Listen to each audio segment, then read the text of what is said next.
علی بھائی اگلا سوال ہے، نماز میں درود ابراہیمی کے بعد ہم لوگ تو بچپن ہی سے بس ایک ہی دعا پڑھ رہے ہیں، ربی جعلنی مقیم الصلاۃ ومن ذریتی، جبکہ صحیح بخاری اور صحیح مسلم میں ایک دوسری دعا کا حکم ہے جس میں 4 چیزوں کے خلاف اللہ تعالیٰ کی پناہ مانگی جاتی ہے۔ ہماری پرانی نمازوں کو کیا بنے گا؟ پلیز کوئی حل ضرور بتا دیں، شکریہ۔ پہلی بات ہے کہ پرانی نمازوں میں تو اپنے بابوں کو روئے نہ جنہوں نے آپ کو ادھورا دین دیا ہے۔ دیکھیں یہ بڑا کریٹیکل مسئلہ ہے، بخاری اور مسلم دونوں میں حدیث ہے، نبی علیہ السلام اما عائشہ کہتی ہیں سلام اللہ علیہا اور باقی کئی اصحاب سے حدیث ہے کہ نبی علیہ السلام ہمیں نماز کے تشہد میں 4 چیزوں کے اگینسٹ اللہ کی پناہ مانگنے کا حکم دیتے تھے۔ حکم کے الفاظ تو بڑے سخت ہیں، اور حتیٰ کہ صحیح مسلم میں ایک طریق کے اندر آتا ہے کہ طاؤس تابعی جو عبداللہ ابن عباس کے شاگرد تھے، بخاری مسلم کے حدیثوں کے راوی ہیں، وہ یہ کہتے تھے کہ جو شخص ان 4 چیزوں کے اگینسٹ تشہد میں اللہ کی پناہ نہیں مانگتا تو میرے نزدیک اسے نماز ہی دوبارہ پڑھنی چاہیے۔ اتنی سختی، تو بھول چوک معاف ہے، پہلے جو کچھ ہو چکا وہ معاف ہے۔ یہ جو ان کی سختی ہے یہ بھی تاکید کے لیے، ویسے تو کوئی تشہد کے بعد درود شریف پڑھ لے تو اس کی نماز کامل ہے، دعائیں سنت میں آتی ہیں، فرائض میں نہیں آتی، لیکن طاؤس تابعی رحمہ اللہ کا یہ موقف تھا، چونکہ نبی اسلام نے حکم دیا ہے نماز میں پڑھنے کا، اس کو حکمیہ لینا چاہیے۔ تو بخاری مسلم الفاظ ہیں 4 چیزوں کے شر سے، مختلف الفاظ کے ساتھ ہیں، وہ چیزیں 4 ہی ہیں۔ اللہم انی اعوذ بک من عذاب جہنم ومن عذاب القبر ومن فتنة المحیا والممات ومن شر فتنة المسیح الدجال، یعنی جہنم کے اگینسٹ اللہ کی پناہ، عذاب قبر کے اگینسٹ اللہ کی پناہ، زندگی اور موت کے فتنے کے اگینسٹ اللہ کی پناہ، اور دجال جس کا دجل سے ایمان والوں کو اللہ ہی بچائے، آمین ثم آمین، اس کے اگینسٹ اللہ کی پناہ۔ یہ 4 چیزوں کے شر کے اگینسٹ۔ باقی یہ بات صحیح ہے کہ بخاری شریف میں الفاظ ہیں جب تم تشہد میں درود شریف پڑھ چکو اس کے بعد جو چاہو اپنے رب سے مانگو، اس کے تحت صرف یہ دعا نہیں، یہ دعا تو ہے ڈیٹم لیول پہ کمپلسری، اس کے بعد آپ کو جو دعائیں یاد ہیں کتاب و سنت میں عربی زبان کے اندر دعائیں معصورہ ان کو کہتے ہیں، وہ پڑھیں۔ مثلا ایک دعا تو آپ ضرور پڑھیں جو بخاری مسلم دونوں میں کہ نبی علیہ السلام نے، انس بن مالک کہتے ہیں اور کوئی دعا پڑھیں نہ پڑھیں، یہ دعا آپ نے زندگی بھر نہیں کبھی چھوڑی، اللہم ربنا آتنا فی الدنیا حسنہ وفی الآخرۃ حسنۃ وقنا عذاب النار۔ اس سے پرفیکٹ دعا ہی کوئی نہیں ہے۔ اے اللہ مجھے دنیا میں بھی بھلائیاں عطا فرما اور آخرت میں بھی بھلائیاں عطا فرما، اور سب سے بڑی بھلائی آخرت کی کیا؟ وقنا عذاب النار، آگ کے عذاب سے بچا۔ یہ اس سے بڑی کوئی دعا نہیں ہے، اور سر دنیا کے ہر کام کے لیے یہی دعا ہے۔ کسی کی اولاد نہیں ہو رہی تو یہ ہے، کسی کی نوکری کا ایشو ہے یہ ہے، کسی کو بیماری کا ایشو ہے یہ ہے، بھلائی ہے نا۔ اور مسلم شریف میں بڑی پیاری حدیث ہے، ایک صحابی کے بارے میں آتا ہے صحیح مسلم میں کہ وہ اتنے کمزور ہوئے گویا کہ چڑیا کی طرح ان کا ڈھانچہ ہو گیا، تو نبی علیہ السلام ان کی عادت کے لیے گئے، آپ کو اندازہ ہو گیا کہ اس نے کوئی کام ڈالا ہوا ہے، آپ فرمایا تو اللہ سے کیا مانگتا ہے؟ اس نے عرض کیا اللہ کے رسول میں تو اللہ سے یہ مانگتا ہوں کہ اے اللہ جو تو نے مجھے آخرت میں عذاب دینا ہے نا دنیا ہی میں دے لے۔ اوئے اوئے اوئے، سبحان اللہ، کیا تم اللہ کے عذاب کو برداشت کرنے کی طاقت رکھتے ہو؟ یہ تم کیوں کہہ رہے ہو کہ اے اللہ جو مجھے آخرت میں عذاب دینا دنیا میں دے لے؟ وہ دنیا میں بھی اللہ کا عذاب تو کوئی نہیں برداشت کر سکتا، اور تمہیں تو چاہیے تھا تم دعا کرتے اللہم ربنا آتنا فی الدنیا حسنہ وفی الآخرۃ حسنہ وقنا عذاب النار۔ یہاں ہم ایسے صوفیاء کہتے ہیں کہ ان کو جوئیں پڑی رہتی تھی، کوئی جو نیچے گرتی تھی پھر اوپر رکھ لیتے تھے، یہ گند مند دین نہیں ہے اسلام۔ اسلام میں تو یہ ہے کہ آپ نے اللہ سے بھلائیاں مانگنی ہے، تو نبی صلی اللہ علیہ وسلم بھلائی مانگتے، صحابہ کہتے ہیں اس نے وہ دعا پڑھی، وہ اس طرح صحیح ہو گیا جیسے ایک چوزا جب پیدا ہوتا ہے اس کے بعد میں پر نکل آتے ہیں زندہ ہو جاتا ہے، وہ اس طرح وہ اپنی بیماری سے باہر نکل آیا۔ یہ دعا آپ نے تشہد میں پڑھے۔ اچھا ایک اور دعا ہے جو سیدنا ابوبکر نے حضور سے مانگ کے لی ہوئی ہے، دیکھ لیں صحابہ کرام تو مانگتے بھی تھے تو کیا مانگتے تھے۔ صحیح بخاری میں حضرت ابوبکر نے کہا یا رسول اللہ، یعنی آپ علیہ السلام نے ترغیب دلائی ہے تشہد میں دعاؤں کی، تو مجھے کوئی ایک خاص دعا ایسی دے دیں جو میں پڑھوں۔ تو آپ صلی اللہ علیہ وآلہ وسلم نے ان کے لیے دعا ان کو تعلیم فرمائی، اللہم انی ظلمت نفسی ظلما کثیرا ولا یغفر الذنوب الا انت فاغفر لی مغفرۃ من عندک وارحمنی انک انت الغفور الرحیم. یہ وہ دعا پڑھتے تھے. اس کے علاوہ بھی کئی دعائیں ہیں.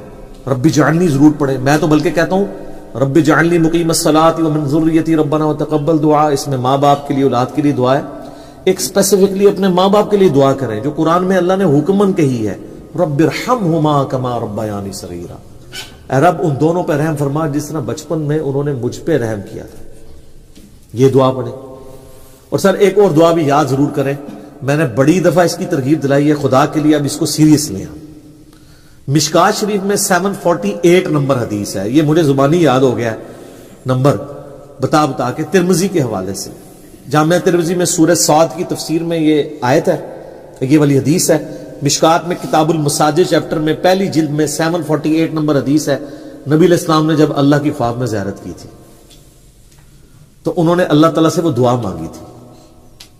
جب نبی علیہ السلام کو اللہ نے کہا مانگ, کیا مانگتا ہے, تو آپ نے کہا اللہم انی اسألک فعل الخیرات وترک المنکرات وحب المساکین وان تغفر لی وترحمنی وَإِذَا أَرَدْتَ فِتْنَةَ فِي قَوْمٍ فَتَوَفَّنِي غَيْرَ مَفْتُونٍ أَسْأَلُكَ حُبَّكَ وَحُبَّ مَن يُحِبُّكَ وَحُبَّ عَمَلٍ يُقَرِّبُنِي إِلَى حُبِّكَ.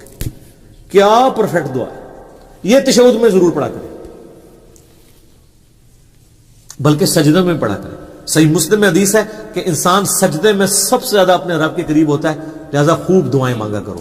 اور اما عائشہ کے الفاظ ہیں بخاری اور مسلم میں کہ نبی علیہ السلام سجدے اور رکوع دونوں میں ایک دعا مانگا کرتے تھے, سبحانک اللہم وبحمدک, سبحانک اللہم ربنا وبحمدک اللہم اغفر لی. یہ بخاری مسلم میں رکوع اور سجدے کی تسبیحات کے ساتھ یہ بھی مانگتے تھے. ایک تو مسلم شریف میں حدیث ہے نا کہ آپ نے رکوع میں سبحان ربی العظیم پڑھنا ہے اور سجدے میں سبحان ربی الاعلی 3 دفعہ. اس کے بعد بخاری مسلم میں یہ تسبیح بھی ہے. ایک اور تسبیح صحیح مسلم میں سبوح قدوس رب الملائکۃ والروح. اور سجدے میں دعائیں بھی مانگیں. اور ایک دعا تو میں نے آپ کو کئی بار بتائی ہے, ہماری کامیابی کا جو راز ہے, اصحاب کہف کی دعا, ربنا آتنا من لدنک رحمتا وہیئ لنا من امرنا رشدا. اے رب ہمارے, ہمیں اپنے پاس سے رحمت عطا فرما اور ہمارے اس کام میں کامیابی کی کو راہ نکال دے. اصحاب کہف کے لیے پھر کیا راہ نکلی ہے سر. وہ معجزہ ان کے ساتھ ہوا ہے جو کسی پیغمبر کے ساتھ بھی نہیں ہوا. حضرت عزیر کے ساتھ بھی 100 سال کا معجزہ ہوا تھا, ان کے ساتھ 300 سال تھا, اور 309 سال قمری اعتبار سے اور شمسی اعتبار سے 300 سال تھا. یہ دعائیں سر اللہ سے مانگیں. اللہ تعالیٰ نہ مانگنے والے سے ناراض ہوتا ہے اور مانگنے والے سے خوش ہوتا ہے. یہ کائنات کا ایسا بادشاہ ہے, بلکہ یہی بادشاہ ہے کہ جو نہ مانگنے والے سے ناراض ہوتا ہے. باقی تو دنیا میں کوئی بادشاہ ایسا نہیں ہے کہ آپ اس سے مانگیں اور بار بار مانگیں اور وہ تنگ نہ پڑے.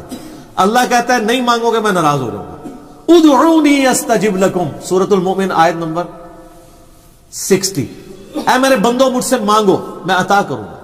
ان الذین یستکبرون عن عبادتی, جو تکبر کرے گا نا مجھ سے نہیں مانگے گا, میں اسے ذلیل و خوار کر کے دوزخ میں ڈالوں گا. وَإِذَا سَأَلَكَ عِبَادِي أَنِّي, جب میرے بندے آپ سے پوچھتے ہیں میرے بارے میں تو آپ فرمانے کہ میں انی قریب, میں بالکل قریب ہوں. اجیب الدعوۃ الداعی اذا دعان, ہر سننے والے کی پکار سنتا ہوں جب وہ مجھے پکارتا ہے. لیکن شرط ہے فلیستجیبوا لی, تم بھی میرا حکم مانا کرو, ولیؤمنوا بی, اور مجھ پہ ایمان لاؤ جیسا کہ حق ہے تاکہ تم کامیاب ہو جاؤ. تو دعائیں یاد کریں, زیادہ سے زیادہ اللہ سے مانگیں. اور سر دعاؤں کے بعد آپ یہ نہ سمجھیں کہ دعا قبول مطلب نہیں ہوگی تو وہ ضائع جائے گی, ٹائم ضائع ہوگا. دعا کبھی بھی ریجیکٹ ہوتی نہیں ہے. دعا وہ عبادت ہے جو ریجیکٹ ہی نہیں ہوتی. جامعہ ترمذی میں مسند احمد میں ہے کہ جب کوئی دعا کرتا ہے وہ کبھی بھی ریجیکٹ نہیں ہوتی مسلمان کی. یا تو جو مانگا وہ دے دیا جاتا ہے, یا اللہ تعالیٰ اس کے اگینسٹ کوئی بہتر نعمت بدل دیتا ہے, یا پھر قیامت کے دن کے لیے اسے ایز اے عبادت سٹور کر دیا جاتا ہے اور پھر اس کا اجر قیامت میں ملے گا. سنن نسائی الکبریٰ میں حدیث موجود ہے نا, جو وضو کے بعد پڑھ لے, سبحانک اللہم وبحمدک اشہد ان لا الہ الا انت استغفرک واتوب الیک, تو اللہ تعالیٰ فرشتوں کہتا ہے بس اس کو سٹوریج میں ڈال دو, اس کا تو اجر اب قیامت میں ملے گا. اتنا بڑا اجر. وضو کے بعد کی ایک یہ دعا بھی ہے جو محفل سے اٹھنے کی دعا بھی ہے, اور جو فرض نماز کے بعد کی بھی دعا ہے, اور جو ہمارے گرین کارڈ پہ بھی ڈلی ہوئی ہے. 3 موقعوں پہ یہ دعا ہے, ایک دعا 3 مواقع. اور دوسری وہ دعا ہے جو صحیح مسلم میں, اشہد اللہ الہ الا اللہ وحدہ لا شریک لہ واشہد ان محمدا عبدہ ورسولہ. تو جنت کے 8 دروازے اس کے لیے کھول دیے جائیں گے, جس مرضی دروازے سے چاہے وہ داخل ہو. تو اب رہا پرانی نمازیں, تو سر پرانے بزرگوں کو رو, ویسے رو کوئی نہیں یار, خوشیاں مناؤ.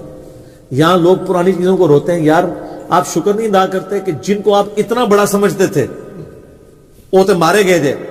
جو آپ اپنے آپ کو کچھ نہیں سمجھتے تھے, اللہ نے آپ کو کہاں گندے نالے سے اٹھا کے کہاں پر پہنچا دیا. تو بزرگوں کے غم پہ اپنی آخرت کی خوشی کو ترجیح دیں. یہ میرا گولڈن کوٹ لے جائیں. بزرگ بابوں کے غلط سکھانے کے غم پہ, اور جو ان کے ساتھ ہو رہی ہوگی اس گمراہی پھیلانے پہ, اس کے غم پہ ترجیح دیں اس خوشی کو کہ میں بچ گیا. ٹھیک ہے. یعنی ہمیں لوگ کہتے ہیں نا جی آپ نبی الاسلام کی وفات کا غم کیوں نہیں مناتے؟ سر نبی الاسلام کے آنے کی خوشی اور آپ کے ذریعے جو ہمیں ہدایت اور ہمیشہ کی کامیابیاں جنت کی مل گئی ہیں, وہ ان کے جانے کے غم پہ بھاری ہے. اگر غم بھاری ہوتا نا تو صحابہ کرام پھر رومن اور پرشین امپائر نہیں اکھاڑ سکتے تھے, وہ غم ہی لے کے بیٹھ جاتے. ان کو پتا تھا کہ نبی الاسلام نے جو اپنا فرض ہے وہ ادا کر دیا, انہوں نے دنیا سے جانا تھا, وہ چلے گئے ہیں. اب ہماری ذمہ داری ہمیں دے گئے ہیں. جو بخاری مسلم میں یوم النہر کا خطبہ بھی ہے کہ آپ نے منا کے میدان میں کہا تھا کہ جو اللہ نے مجھے پیغام دیا تھا میں نے تم تک کیا پہنچا دیا؟ سب نے کہا پہنچا دیا, حق ادا کیا. آپ نے فرمایا اللہم اشہد اللہم اشہد اللہم اشہد. پھر کہا کہ اب تمہاری ذمہ داری ہے کہ اس کو لوگوں تک پہنچانا, اور دیکھنا بسا اوقات جس کو بات پہنچائی جا رہی ہوتی ہے وہ زیادہ یاد رکھنے والا ہوتا ہے بنسبت اس کے جو پہنچا رہا ہوتا ہے. اور محدثین جب یہ حدیث پڑھا کرتے تھے تو کہا کرتے تھے صدق رسول اللہ. اوئے ہائے ہائے, رسول اللہ نے سچ کہا تھا. آج دیکھ لیں دین تو نکلا عرب سے تھا, لیکن یہ 6 کتابیں جو آپ کے سامنے رکھی ہیں ان میں کوئی بھی عربی نہیں ہے.